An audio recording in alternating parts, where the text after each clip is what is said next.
Welcome. Welcome to rpay.org. It stands for Reimbursement Premium Adjusted Yields, so called account based organization sponsored by a non-profit organization called Foremost Organization. This is Consumers Dr. Bengala. Thank you for joining. Today's topic is healthcare consumerism. Healthcare consumerism. You are a health insurance consumer. Efficient free market always respond to the consumer's demands for products, services, and information. It is time to try a system that focuses on consumer and the patient's needs.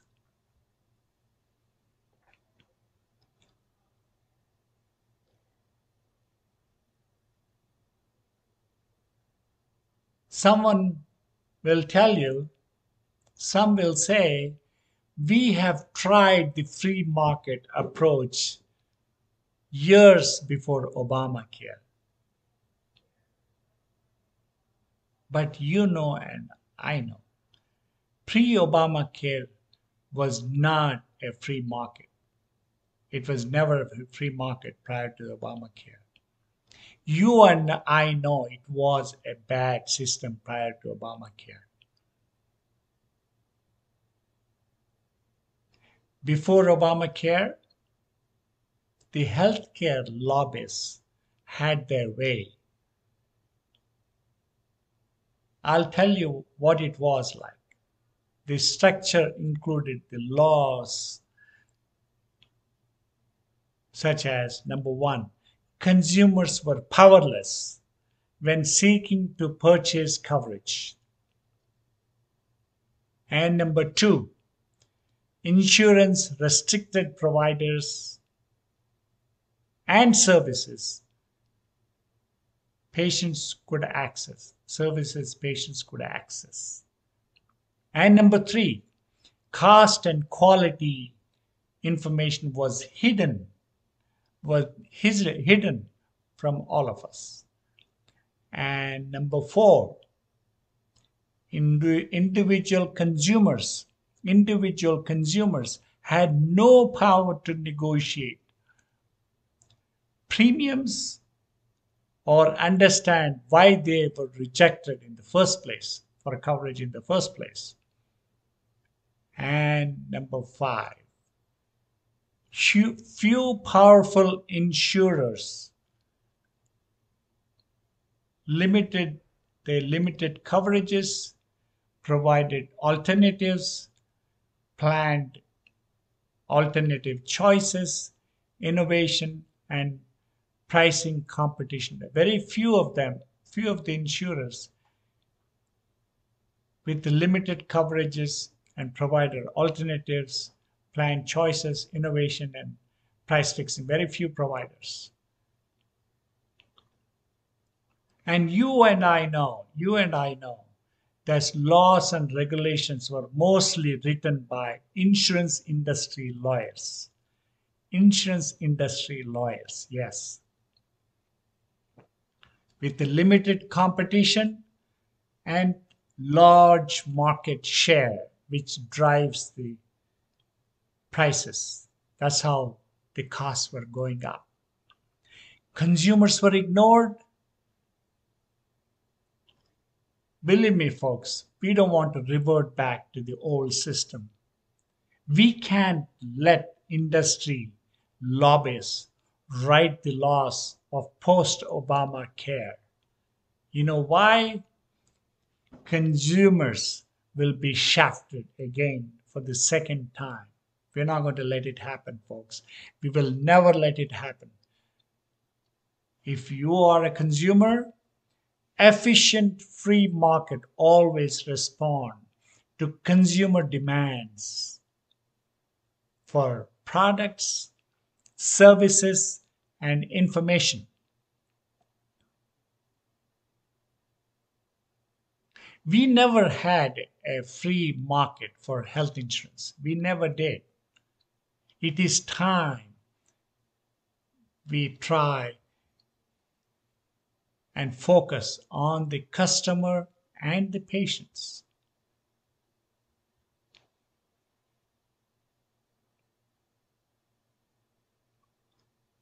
We need to focus on customer and patient, yes. Consumer driven, patient centric.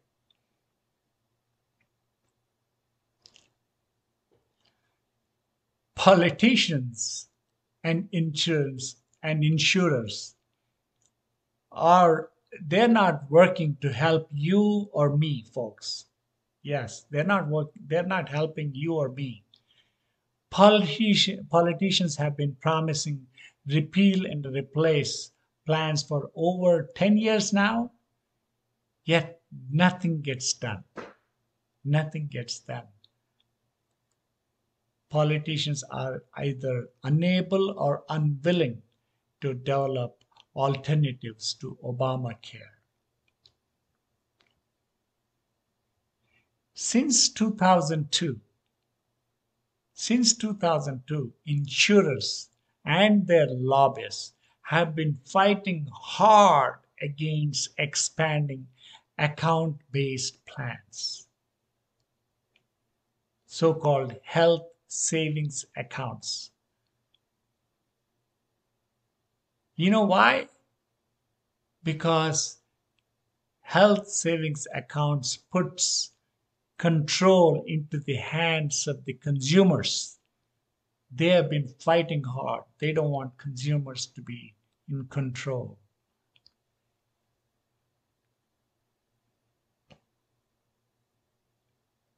Lobbyists and existing vested interests will always preserve the status quo and work against your interests in choices, treatment options, and affordable insurance. Affordable insurance. It is time to demand that acknowledges your unique needs of personalized health insurance.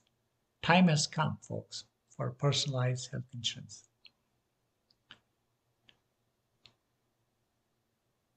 It has to be consumer driven, patient centric. Personalized health insurance is an approach to get insurance you want when you want it at affordable price. You and I, you and I want coverage, improvements, affordability, and more treatment options and healthcare options. More treatment and healthcare options. We all want more options. It is time we take that control back. We can't let a government or insurance bureaucracies come between you, patient, and provider relationship. They should not come in between patient and provider relationship, between you and your doctor. They cannot. They cannot. We cannot let them set rules and tell doctors what they can and what they can't do. They cannot be allowed to say who we can see for our health care and what treatments we are prescribed.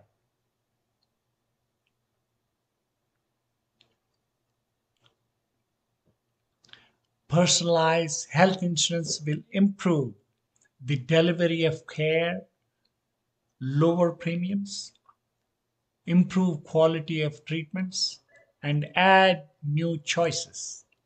Add new choices. As for coverage, personalized health insurance includes most popular Obamacare consumer-oriented features. Yes, we're going to adapt the consumer popular Obamacare features. What are they? I'll tell you what they are. Number one, guaranteed issue of insurance. Yes, we need to have a guaranteed issue of insurance. And number two, coverage of pre existing conditions. And number three, dependent children coverage to the age of 26. And number four, unlimited lifetime maximum. Lastly, number five, comprehensive major medical insurance coverage, folks. Comprehensive major medical insurance coverage.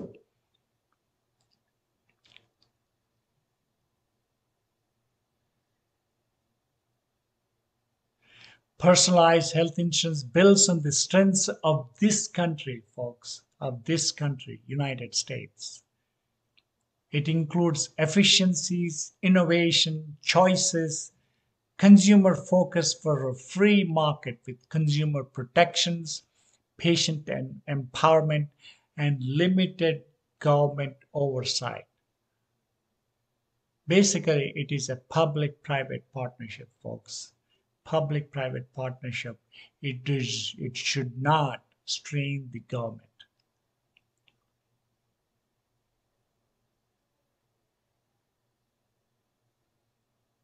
That's the beauty, folks.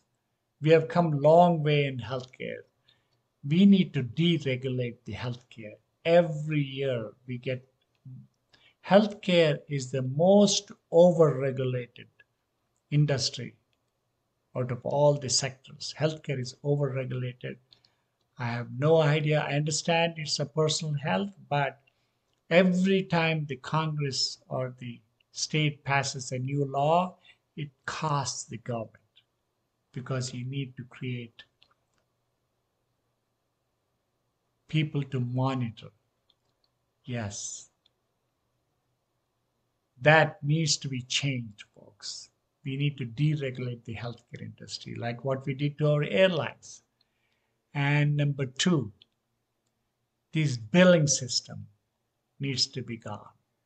Billing system. That's why I'm proposing account-based setup.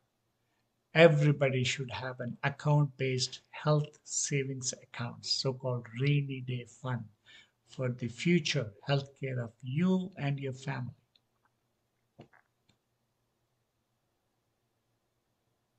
Very important. Account-based plans. And number three, basically, insurance concept itself, you share the risk among the same categories. Right now, insurers or insurance companies are fighting back in segmenting risks. They don't want segmentation, folks. Right now, the risks are across the entire United States. You're paying for your neighbor's problems. You're paying for someone else. It doesn't matter you're a man or woman or transsexual, it doesn't matter. Your premium is risk shared among entire 340 million people, folks. It does not segment. I'll explain to you in detail. The scenario is we need four categories of risk segmentation. Your insurance premium has to be broadly be based on segmentation. Number one category is well category. 63% of the United States population are healthy. Their claims are only 12%. Their premium should be based off that. Second, at risk, like people are exposed to at risk, like hypertension, diabetes, smokers, drug addicts, if they're at risk, their premium should be based on that. At risk categories is only 15%, folks. Their claims are 20%. Their claims, medical claims are 20%. And the third category, this is where our cost is rapidly rising, is chronic illness. If you really look at chronic illness, folks, what percentage of people have chronic illness? 15%. But their claims are almost half, 48 to 50% of the claims. All the claims you put together, people with chronic illnesses are billing.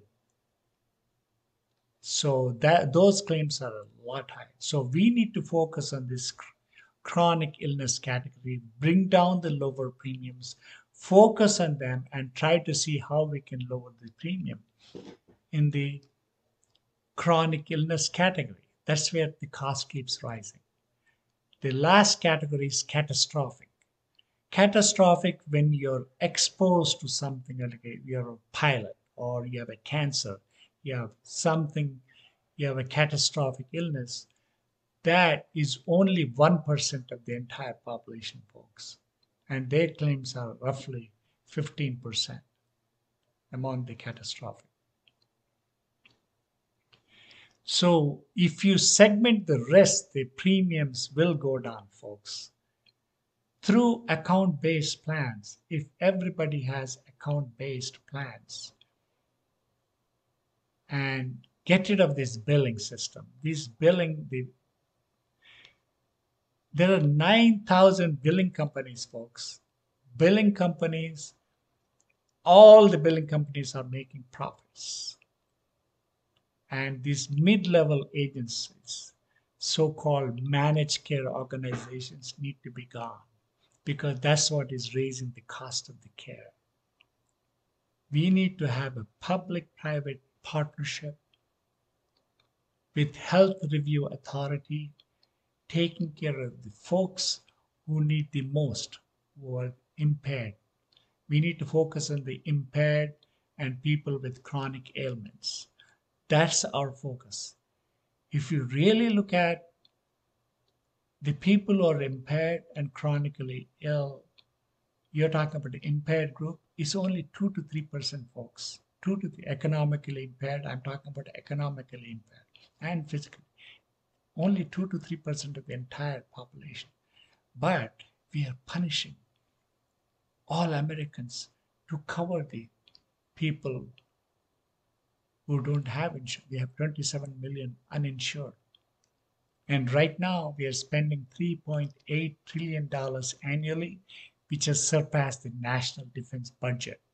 It's a disgrace for the United States. It's a disgrace for healthcare that costs are so high, and we rank 38th in the world among the advanced countries. Can you imagine, after spending that kind of money, we still rank 38th, folks? We are not number one.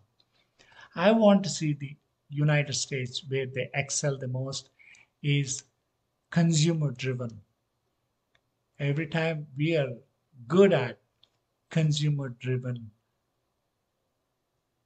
retail sector, consumer driven agriculture, food industry, and it has to be consumer driven healthcare sector, folks. I hope I have given you the right message. I'll continue to strive towards the consumer driven healthcare. This is my lifetime passion, folks. This is what I want to do. I'm retired. I have been in the healthcare for the last 40 years. My goal is consumer driven healthcare, man. That's all. Checker. We'll continue to do that. And thank you for listening. Thank you for joining. And we will see you in the next episode of rpay.org, rpay.org, which stands for Reimbursement Premium Adjusted Yields. Basically, it's a reimburse you premiums will be reimbursed. Whatever the healthcare you pay as you go, and you will be fully be reimbursed for whatever the payment you made through your health savings account. Again, thank you. We will see you in the next episode of rpay.org. This is Consumers Dr. Bengala. Goodbye, God bless, and salute.